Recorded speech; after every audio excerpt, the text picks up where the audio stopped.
한 달에 쓸 수 있는 돈이 고작 5만 원뿐이었어요. 차 한 봉지를 더 사는 것조차 나에겐 큰 사치처럼 느껴졌죠. 그날 밤 나는 조용히 짐을 꾸렸습니다. 아무에게도 말하지 않았어요. 부엌 식탁 위엔 작은 쪽지 한 장만을 남겨두고 나는 문을 나섰습니다. 같이 사는 게 늘 환영받는 일은 아니더라. 민폐만 끼쳐서 미안하구나. 나는 올해로 78입니다. 경북 구미에 있는 작은 봉제 공장에서 50년 넘게 바늘과 실을 손에서 놓지 않고 살아왔지요. 남편은 내가 70 되던 해 먼저 세상을 떠났고 내게 남겨진 건 많지 않은 예금, 그리고 누구에게도 말하지 못했던 빚이 조금 있었습니다. 그 빚은 내가 오랜 세월 모아두었던 노후 자금으로 조용히 갚았습니다. 누구한테 손 벌리기도 싫고 자식들에게 걱정 끼치는 것도 싫었습니다. 내일은 내가 알아서 하는 게 낫지. 혼잣말을 내뱉으며 밤마다 식탁을 멍하니 두드리곤 했어요. 많지는 않았지만 검소하게 살면 충분했습니다. 무언가를 줄이더라도 마음만은 따뜻하게 지니고 살면 된다고 믿었죠. 그래서인지 홀로 지내는 날들도 외롭지 않았습니다. 그렇게 평온하게 지내던 어느 날 서울에서 사는 딸에게서 전화가 왔습니다. 엄마, 이제 혼자 계시기 좀 위험한 거 아니에요? 우리랑 같이 살아요. 그 말에 나는 마음속 깊은 데서부터 빛이 퍼져나오는 걸 느꼈습니다. 그래? 드디어 가족과 함께하는 날이 오는구나. 그렇게 생각했지요. 새 트렁크를 살 형편은 안 됐습니다. 그래서 낡은 여행 가방 하나에 옷 5벌, 좋아하던 국화향 나는 차 한 통을 챙겼습니다. 그리고 딸아이가 어릴 적 웃으며 찍었던 가족사진 한 장도 조심스레 주머니에 넣었습니다. 민폐 끼치지 않게 도와야지. 집안일도 하고 손주도 봐줄 수 있으면 좋겠다. 작지만 따뜻한 기대를 안고 나는 기차에 올랐습니다. 서울역에 도착하니 딸이 차를 타고 마중 나와 있었습니다. 엄마, 오랜만이에요.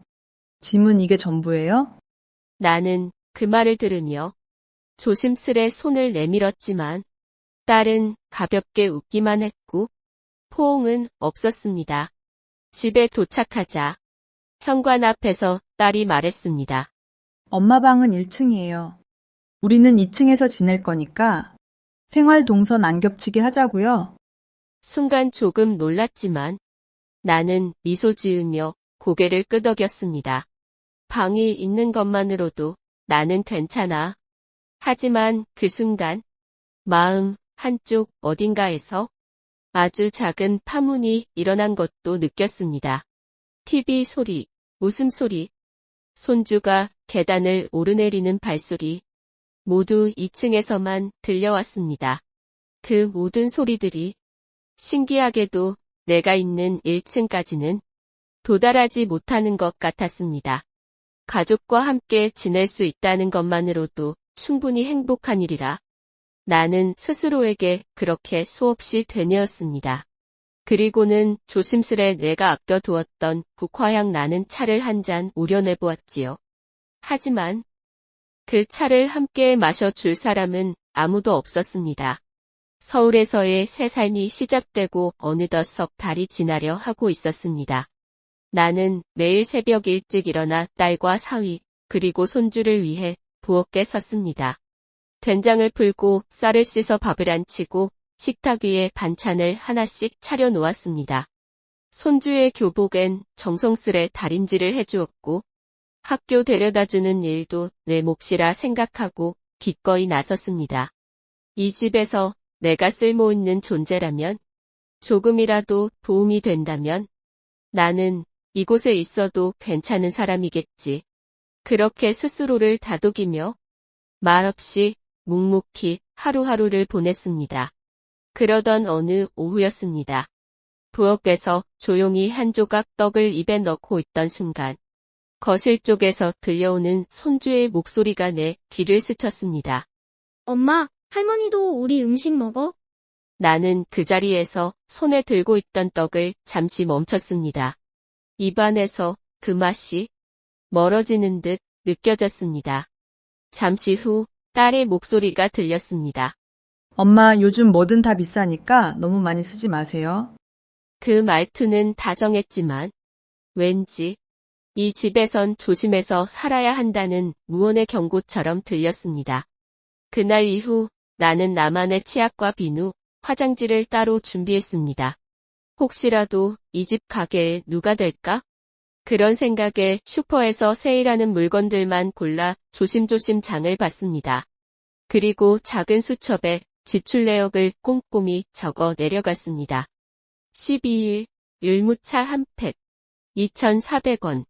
사지 않아도 되었을지도 모르겠다. 며칠 후 딸과 함께 마트에 갔을 때였습니다. 손주가 좋아할 것 같은 귀여운 포장의 과자가 눈에 들어왔습니다. 아, 이거 좋아하겠네. 나는 미소를 지으며 조심스럽게 그 과자를 집어들었지요. 그때 등 뒤에서 딸의 목소리가 들렸습니다. 그거 그만 놓아두고 오는 게 좋겠어요. 너무 달아서 애한텐 안 좋아요. 그 말도 다정했습니다. 하지만 그 순간 나는 딸이 내 선택을 시대에 뒤떨어진 것으로 여기고 있다는 걸 느꼈습니다. 나는 천천히 과자를 원래 자리로 돌려놓고 작게 웃었습니다. 하지만 그 웃음 속엔 묘한 서운함과 설명할 수 없는 거리감이 스며 있었습니다. 그날 오후 이웃 아주머니가 마당 너머로 말을 걸어왔습니다. 딸이랑 같이 산다면서요? 근데 어머님은 그냥 하숙인 같아 보여요. 나는 아무 말도 할 수 없었습니다. 그저 웃으며 넘기려 했지만 입꼬리는 미세하게 떨리고 있었죠. 그리고 며칠 후 밤늦게 딸의 전화통화 소리가 2층에서 들려왔습니다. 우리 엄마 이제 나이가 많아서 대화도 잘 안 통해. 솔직히 말이 안 통해서 답답할 때가 많아. 가끔 다 내팽개치고 어디 멀리 떠나고 싶어져. 화장실로 가던 중 나는 그 말을 듣고 걸음을 멈췄습니다. 가슴이 쿵 하고 내려앉는 듯한 느낌. 내가 민폐였구나. 나는 그렇게 느끼며 조용히 방문을 닫았습니다. 불을 끄고 작은 불빛 아래서 오래전 떠난 남편의 영정 앞에 앉았습니다. 당신이 있었다면 지금 이 상황을 어떻게 생각하셨을까? 나는 여기 있어도 되는 사람일까? 그날 밤 나는 쉽게 잠들 수 없었습니다. 이불 속에서 몇 번이고 뒤척이며 천장에 비친 무늬만 멍하니 바라보았죠. 이 집은 분명 가족이 있는 집인데 나는 가족이 아닌지도 몰라. 그날 아침도 평소처럼 부엌에서 하루를 시작했습니다. 밥을 짓고 국을 끓이고 조용히 신문을 펼쳐 소파 한켠에 앉아 있었지요. 그때 2층에서 손주의 웃음소리가 들려왔습니다. 그 소리에 나도 모르게 살짝 미소가 번졌어요. 그래도 아이가 웃는 소리만 들어도 위로가 되네. 그렇게 잠깐이나마 따뜻해졌던 마음. 하지만 그 따뜻함은 곧 차디찬 말 한마디에 얼어붙고 말았습니다. 엄마, 근데 왜 할머니는 계속 집에 있어? 집도 좁은데 그냥 자기 집에 가면 안 되나? 순간 공기가 멈췄습니다. 아무도 아무 말도 하지 않았습니다. 딸도 사위도 그저 조용히 침묵했을 뿐이었습니다. 마치 그 말이 틀리지 않았다는 듯, 나는 아무 일도 없었다는 듯 라디오를 끄고 다시 부엌으로 향했습니다. 입꼬리를 내리지 않으려 애썼습니다. 그날 하루 종일 내 미소는 어딘가 굳어 있었지요. 그날은 마침 연금이 나오는 날이었습니다. 작은 지갑을 들고 나는 슈퍼로 향했어요. 특가로 나온 초밥과 손주가 좋아하던 딸기, 찹쌀떡을 샀습니다. 좁다고 했지만 그래도 웃는 얼굴을 보면 좋지 않을까? 그런 마음으로 저녁 준비를 했지요. 식탁에 조심스레 초밥과 떡을 올려두며 말했습니다. 오늘은 할머니가 맛있는 거 사왔단다. 단 것도 있어. 하지만 돌아온 건 차가운 목소리뿐이었습니다. 아, 나 오늘 라면 먹고 싶다고 했잖아. 게다가 이거 내가 좋아하는 것도 아니잖아. 딸은 미안하다는 듯 작게 중얼했지요. 오늘은 그냥 엄마가 사온 거야. 그리고 아무도 젓가락을 들지 않았습니다. 손주는 휴대폰을 들여다보기 바빴고, 딸은 그냥 그 초밥을 말없이 쓰레기통에 버렸습니다. 나는 그 장면을 가만히 바라보았습니다. 마음이 어느 순간 뚝 하고 꺾이는 걸 느꼈습니다. 누군가를 기쁘게 하고 싶어서 했던 일이 이렇게 허무하게 끝날 줄은 몰랐습니다. 그날 밤이었습니다. 갑자기 배가 아파왔습니다. 추운 날씨 탓인지 아니면 며칠째 쌓인 마음의 병인지 분명치 않았지만 나는 두 손으로 배를 감싸고 조용히 누워 있었습니다. 참다. 결국 2층 딸에게 전화를 걸었습니다. 미안한데 조금 배가 아파서. 수화기 너머로 들려온 딸의 대답은 그 무엇보다도 차가웠습니다. 지금 몇 시인지 알아? 나 내일 일찍 일어나야 돼. 소화제 좀 먹고 그냥 누워 있어. 나는 조용히 미안하다 하고 전화를 끊었습니다. 사실 누가 뭘 해주길 바란 건 아니었어요. 그저 괜찮아? 한마디가 듣고 싶었을 뿐이었는데 그날 밤은 유난히 길었습니다. 통증도 서러움도 이불 속에서 자꾸만 밀려왔습니다. 그리고 결국 나는 작은 탁자 서랍을 열어 오래된 수첩을 꺼냈습니다. 흔들리는 손으로 그날의 기억을 한자 한자 적어 내려갔습니다. 오늘 손주가 나에게 돌아가라고 말했다. 사온 음식도 아무도 먹지 않았다. 배가 아파 전화를 했지만 소화제 먹으라는 말뿐이었다. 나는 이 집에서 살아도 되는 사람일까? 그 글을 쓰고 나는 한참을 천장을 바라보며 누워 있었습니다. 어린 시절의 딸, 나를 향해 웃던 그 얼굴을 떠올리려 했지만 그 기억조차도 이제는 아득하게 느껴졌습니다. 나는 이 집에 존재하는 사람으로 보이고 있는 걸까? 그 밤, 나는 조용히 눈을 감으며 마음속 깊이 그렇게 생각했습니다. 그날 이후 나는 더욱 조용히 지내기 시작했습니다.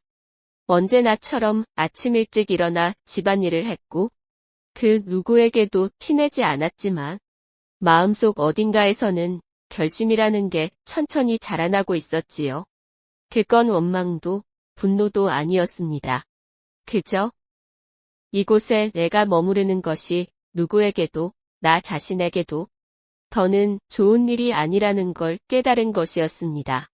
밤이 되면 나는 조심스럽게 장롱 깊은 곳에서 작은 보자기 가방을 꺼내 들었습니다.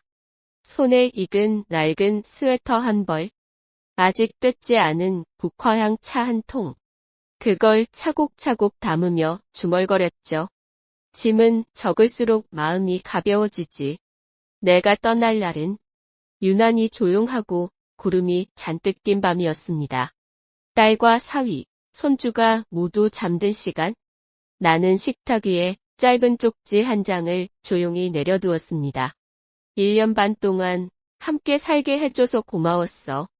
민폐만 끼친 것 같아 미안하고 나는 이 집과는 잘 맞지 않았던 것 같아. 모두 건강하시길 바란다. 신발을 조용히 신고 나는 현관문을 천천히 열었습니다. 한겨울의 바람이 스르르 코트를 파고들었지만 그 바람조차도 이상하게 내 마음엔 따뜻하게 느껴졌습니다. 역으로 향하는 골목길. 오랜만에 밤하늘을 올려다보며 생각했습니다. 그래? 이제는 누구 눈치도 보지 않고 조금은 내 숨을 쉴 수 있는 곳으로 돌아가야겠다. 기차 안에서 나는 창밖을 흐르는 서울의 풍경을 바라보며 조용히 두 손을 모았습니다. 부디 저 아이들이 행복하길. 나는 이제 내 호흡을 찾으러 갈 거야. 그리고 그렇게 나는 고향인 경상북도 구미, 내가 한평생 살아왔던 그 오래된 단독주택으로 돌아왔습니다. 삐걱거리는 바닥과 녹슨 창틀, 작은 부엌과 전등 하나, 그 어느 것도 화려하진 않았지만 그곳은 나를 위한 공간이었습니다. 나를 꾸미지 않아도 되고, 말을 삼키지 않아도 되고, 침묵 속에서도 내 존재가 인정받는 그런 조용한 안식처. 하루 생활비는 고작 2,000원이지만 아침엔 편의점 삼각김밥, 점심엔 국수 한 그릇, 저녁엔 된장찌개에 조촐한 반찬. 그 단출한 식탁 앞에서 나는 처음으로 이런 생각을 했습니다. 이게 얼마나 큰 호사였는지, 왜 이제야 알게 됐을까? 그리고 그날 나는 문득 장롱 속 오래된 상자를 꺼냈습니다. 젊은 시절 동료에게 선물 받았던 작은 레시피 노트와 색연필 몇 자루가 들어있던 낡은 도구함. 그것들을 조심스럽게 꺼내놓고 나는 웃으며 혼잣말을 했습니다. 이제야 다시 꺼내게 되네. 그땐 너무 바빠서 만져볼 생각도 못했는데 그날부터 나는 매일 아침 향기로운 커피를 내리고 계란 케이크를 굽는 연습을 시작했습니다. 크림의 농도, 반죽의 높이, 말아 올리는 손놀림까지 이제는 누군가를 위해서가 아니라 내 입맛에 딱 맞게 내가 좋아서 만드는 시간이었습니다. 그리고 오후가 되면 작은 스케치북을 펴고 동네 고양이, 화단에 핀 들꽃, 가까운 냇가 풍경을 그려보았습니다. 연필을 쥔 손은 조금씩 떨렸지만 그 떨림마저 내 삶의 흔적으로 느껴져서 그저 고마웠습니다. 작은 스탠드 불빛 아래 나는 천천히 내 하루의 기록을 적기 시작했습니다. 오늘은 고양이가 창문 앞까지 왔다. 내가 준 사료를 맛있게 먹고 갔다. 나는 여전히 살아있다. 그리고 생각보다 괜찮다. 어느 날이었습니다. 우편함을 열었는데 조그만 편지 봉투 하나가 눈에 들어왔습니다. 보낸 사람 이름을 보자 내 가슴이 스르르 조여왔습니다. 서울에 있는 딸의 이름. 정말 오랜만에 보는 글씨였습니다. 봉투를 조심스레 열어보니 짧은 한 줄이 적혀 있었지요. 엄마, 잘 지내요? 날이 추워졌어요. 감기 조심해요. 그 편지와 함께 같은 내용의 문자도 휴대폰으로 도착해 있었습니다.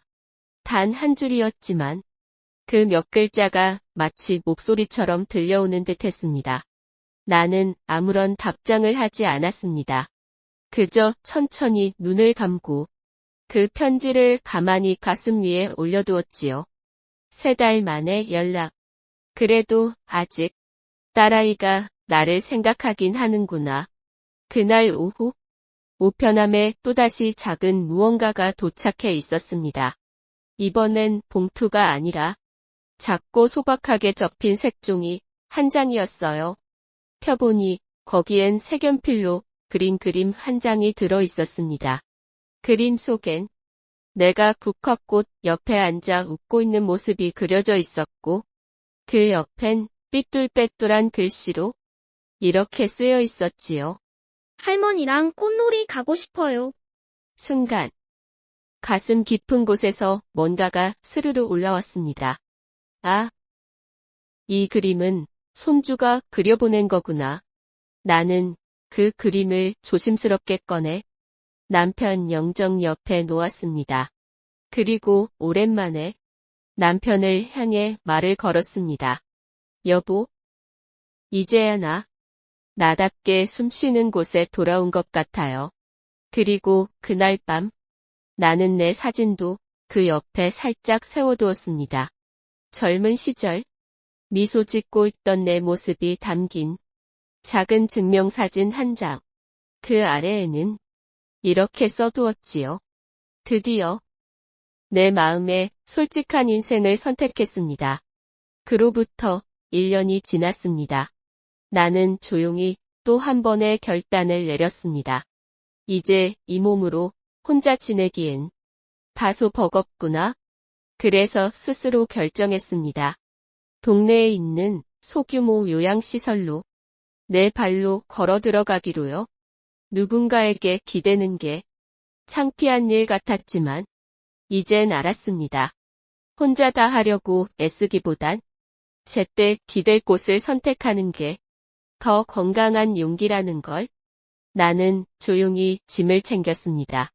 작은 가방에 남편 사진, 그리고 손주가 그려준 그림 한 장, 그리고 마지막으로 내가 혼자 익혔던 계란 케이크 레시피 노트도 함께 넣었죠.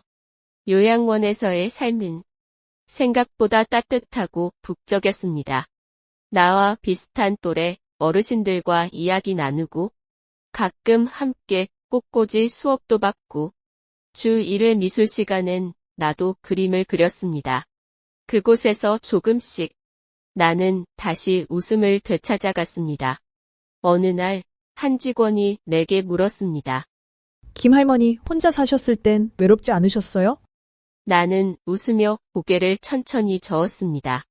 외롭지 않았어요. 정말로요.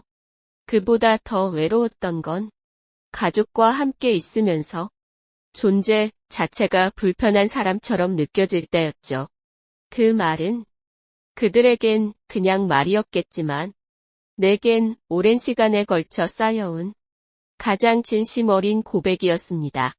그 이야기를 들은 지역복지사는 어르신과 가족의 관계를 다시 생각하게 만드는 이야기라며 영상 인터뷰를 제안했습니다. 나는 처음엔 망설였지만 이제 누군가는 이런 말을 들어줘야 한다고 생각했고 카메라 앞에 섰습니다. 나는 조용한 말투로 하지만 마음을 다해 말했습니다. 부모가 자식에게 바라는 건 돈도 도움도 아니에요. 그저 존재 자체가 거부되지 않는다는 걸 느끼는 것. 그게 가장 큰 사랑이에요. 그 인터뷰는 인터넷에서 많은 반향을 일으켰습니다. 갑자기 엄마한테 전화하고 싶어졌어요. 울다가 끝까지 봤습니다.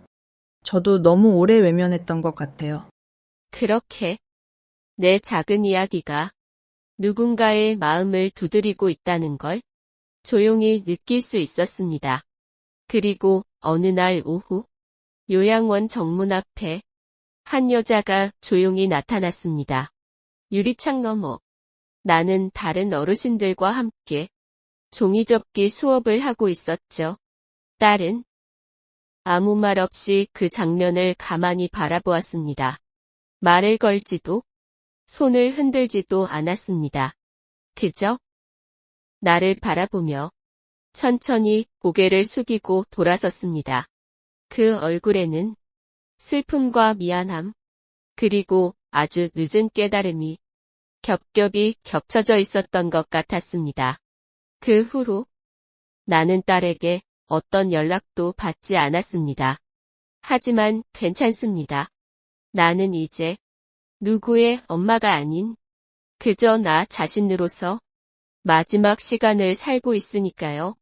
그해 겨울 감기 기운처럼 조용히 퍼지던 바이러스가 내 몸속 깊은 곳까지 들어왔습니다.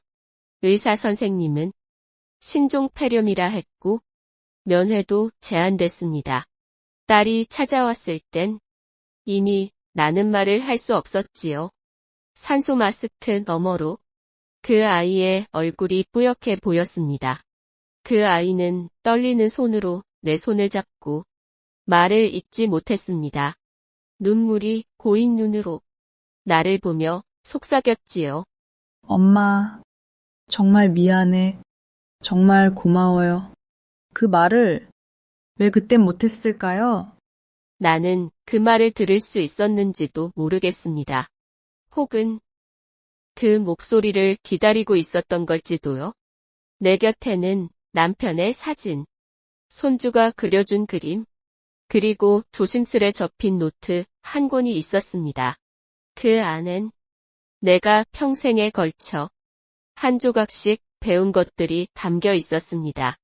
계란 케이크 레시피, 그리고 내가 좋아했던 문장 하나, 누구를 위해 굽는 것이 아니라 나 자신을 위해 이 향기를 기억하려고 굽는다. 나는 그렇게 조용히 눈을 감았습니다. 소리 없이, 마치 봄이 오듯 조용히. 며칠 뒤, 딸은 요양원 직원에게 작은 상자를 건네받았습니다. 그 안에는 내 사진, 손주의 그림, 그리고 내가 마지막까지 지닌 레시피 노트가 들어있었죠. 딸은 그 자리에서 울었습니다. 말없이 한참을 꺼이꺼이 울었습니다. 그리고 작게 중얼거렸다고 했지요. 이제야 알았어, 엄마. 엄마는 내내 항상 우리 옆자리에 있었구나. 그런데 나는 그걸 너무 늦게 알아버렸어. 사람은 진심으로 상처받은 순간 조용히 뒷걸음질 치며 자기 자리를 포기합니다. 그리고 그 자리엔 한없이 무거운 침묵과 그리움이 남습니다. 이제 나는 없습니다. 하지만 언젠가 딸이 다시 주방에서 계란향이 나는 케이크를 굽게 된다면 그때 나는 그 아이 곁에 조용히 앉아 있을지도 모르겠습니다.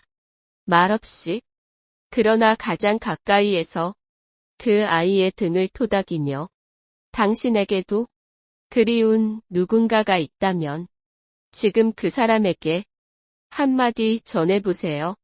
고마웠어요. 사랑했어요. 당신이 있어서 내 인생이 덜 외로웠어요. 감사합니다. 김분자 할머니의 이야기를 끝까지 함께 들어주셔서요. 이 이야기가 마음에 남았다면 좋아요와 구독 버튼으로 누군가와 나눌 수 있도록 도와주세요. 그 따뜻함이 또 하나의 마음에 닿을 수 있도록